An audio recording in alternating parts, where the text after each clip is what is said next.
5 core anime categories होती हैं, जिसमें पहला जो होता है वो होता है शोनेन। शोनेन का मतलब जो होता है वो होता है यंग बॉय। ये जो एनिमे कैटेगरी है टीनेज बॉयज के लिए होती है। इसमें ज्यादातर फाइटिंग, फ्रेंडशिप, एक्शन, एडवेंचर जैसी चीजों पे ध्यान दिया जाता है। और शोनेन एनिमे में जो 90% पॉपुलर एनिमे आती हैं वो है ड्रैगन बॉल जी, नारुतो और वन पीस। अब यहाँ पे दूसरी एनिमे कैटेगरी की बात करते हैं जिसका नाम है शोजो।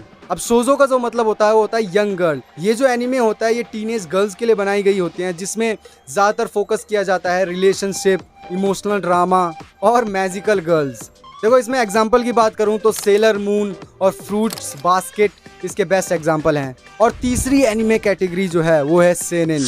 और दोस्तों सेनेन का जो मतलब है यंग मैन। ये अडल्ट मैन यानी 18+ ऑडियंस के लिए बनाया जाता है।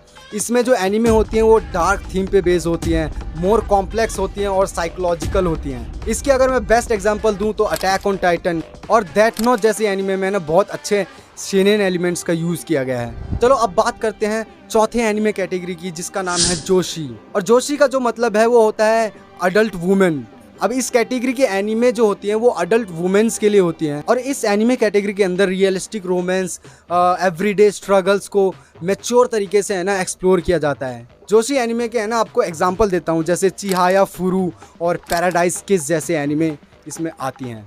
और जो पांचवी एनिमे कैटेगरी है ना दोस्तों वो सबकी फेवरेट है बचपन से लेके अभी तक, जिसका नाम है कोडोमो।